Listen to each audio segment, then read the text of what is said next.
Hello there folks, and thanks for joining me once again. And this time around I'm going to tie up just a plain Jane woolly bugger. It's one I use for smallmouth bass when I go to the lake. And I thought I'd share this one with you. I've had a lot of luck on this purple variation. So if you fish for smallmouth and you haven't tried a bugger in purple, give this one a try. So follow me along as I tie this guy up. I'll get this one out and we'll get started here. And I tied them like from a 4 down to an 8. Now I'm going to just grab the number 6 hook here for the video. It's a Mustad R75. It's a 5X long hook, streamer hook, and I've got about 15 wraps of 0.15 lead wire already on the hook here. So we'll get that locked in the vise.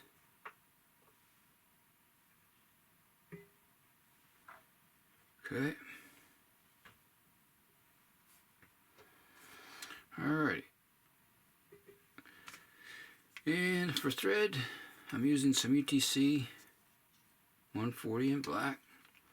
So we're going to get that started right in front of the lead first, then we're going to wrap back towards the rear, and we're going to build a little dam there. Okay, and we'll just several more thread wraps over that just to bind it down well.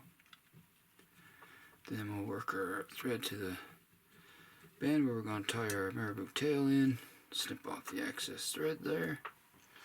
Okay, alrighty, next our tail. I just have a simple purple marabou palm here, and we're going to measure that up to the length of the hook here. I'd like to be about the length of the hook itself. Then we'll come back, tie that on with a regular pinch loop wrap here. Couple of them there. Okay, bind that down nice and tight, and I'm going to make a wrap or two underneath, like so. And I'm going to move forward to behind the lid, give that a little twist, and I'm going to catch that in with one wrap, right behind the lid, like so. Nice and tight there. Then we'll just wrap that back, securing that down well. Come in and give that a little twist. Snip off that excess marabou that's left there. Alrighty. Alright. Okay, so the next step is to flash, and I'm just going to use standard, I have some purple UV flash here, crystal flash, but any crystal flash or flashy bill works, as long as it's purple. And I'm going to do, as we usually do on buggers, a little bit of flash on one side, and then we'll come back up, turn that around to the opposite side there, just like so. Just hold up on that, make sure that's in there nice and secure. Alright, I'm going to trim that just a hair longer than the tail. There we go. Okay, there's our flash at it. Now, for a wire rib, I like to use red on these purple buggers. You can use silver, gold, I don't think the wire doesn't matter. I just chose red for this purple bugger. And I shall tie that on my side here with a hook. Back to in front of the tail, like so. And forward once again. Stick that in my material clip there.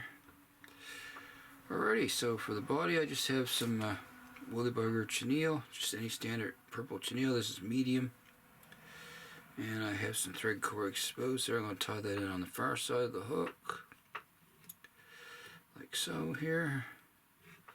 Thread back, then we're going to work our thread all the way up to where we want to tie this guy off here. Okay, and okie dokie. Now I'll throw in a half hitch here. Snug it down nice and tight. Alrighty folks, now I'll just swing my bobbin cradle around and rest the bobbin there. Now this chenille was on a card, so if you get chenille on a card, I always find it flattens it out pretty good. So what I'll do to give it that good rounded shape again is give it a twist with my hackle pliers, just so it gets that rounded look again. Just gives you a little better looking body. I'm sure the bass don't care, but it's just for me. I like to have it look that way better, so that's what I do. Okay, just give it a little twist, Just like so. Okay. Now what I'm going to do is take a little tiny drop of super glue here. Spread it along the shank just to make it more durable. Okay. That's fine. Alright, so now we'll use the rotary function of the vise here and we'll begin to wrap this up. Okay. After I get 3 or 4 wraps, I like to give it a nice snug pull there. Wrap forward some farther up the shank. Once again, I give it a nice snug pull there. Twist that chenille a little bit more, matter of fact. Okay. And we'll come up to where we want to tie off. We'll stop there. Move that bottom cradle out of the way. Come up around with a couple wraps behind. And we'll move in front and wrap back on that. Lock it in place. Turn the vise. Snip that excess nice and close, just like so. Alrighty. That looks good, folks. A few extra securing wraps there. Alright, there's our body. Now for the hackle, I'm just using some standard purple saddle hackle here. And for this fly, I like to get nice. It doesn't matter how. I find this fly here, the uglier it looks, the better it seems to work. The bass seem to like it, so I just chose a nice big buggy looking saddle hackle here. So I'm going to catch that in. Just like so, nice tight wraps. Wrap back on the stem, trim it out. Okay, that's fine. A couple more securing wraps, there we go. Alright, so now we're going to begin to palmer that back towards our tail there, where we have the wire. Okay.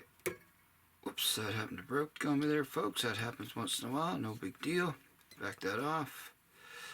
Sometimes in the packs you'll get a few hackles that are a little brittle like that one was, so I'm just gonna redo it, no big deal.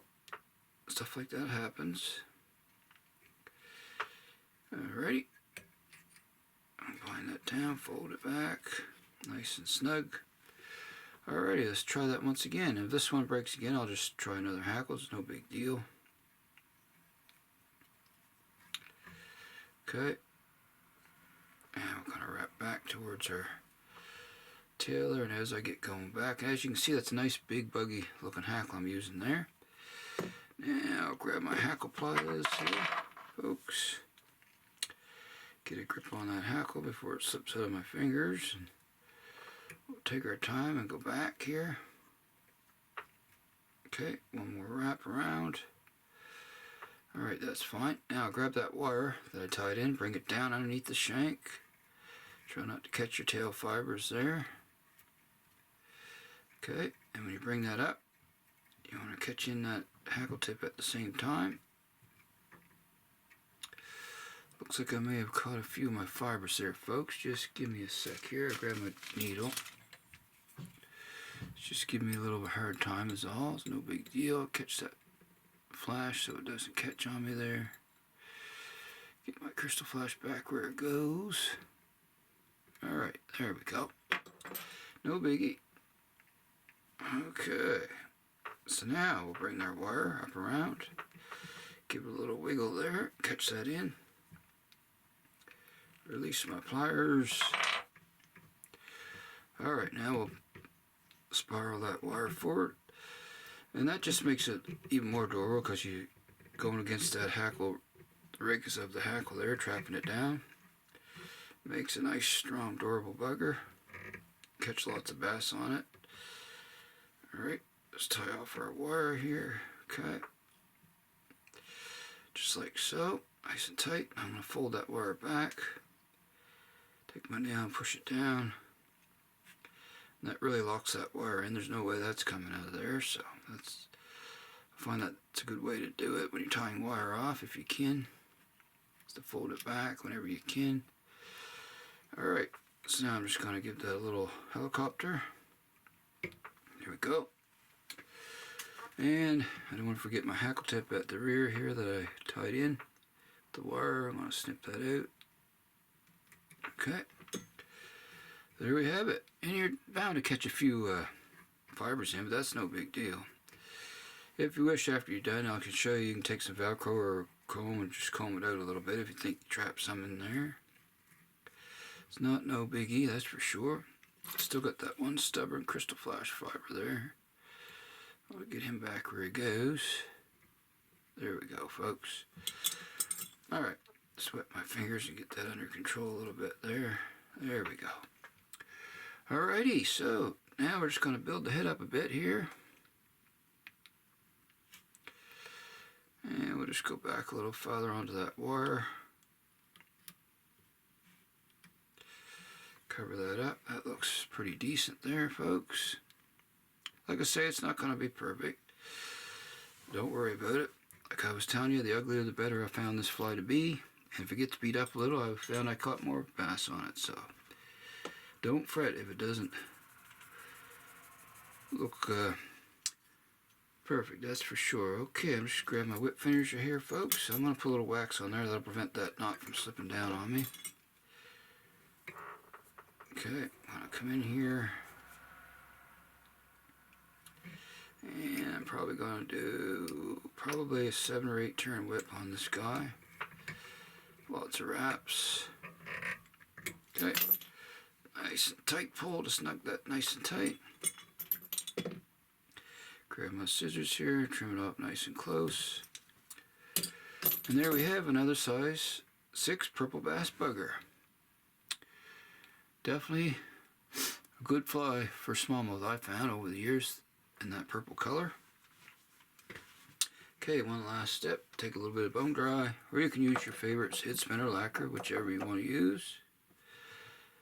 As we secure those thread wraps there. Don't think that would ever come apart, but just a little added security. Never hurts, so we'll get that on there. Alrighty, that's good. Give it a little spin there and we'll cure that up. Little torch in there. Only takes a few seconds to cure that. Doesn't take long. Alrighty, done deal, folks. So there we have it. Size 6 purple bass bugger. And I definitely do tie, when I have bugger bully buggers, you can tie them in any color you can imagine that you have for marabou and hackles and that. And you can change the body and use different body materials for the body, as we know. But this is just one I've had luck on. I thought I'd share it with you, and you might want to tie a few of these up. So anyway, folks, hope you enjoyed the video, and if you haven't seen my videos before, definitely hit that subscribe button. I appreciate that if you subscribe. It's up to you. And throw in a like too if you wish. And until next time, folks, like I always say, and happy tying out there. I shall see you all again soon, and so long for now, folks.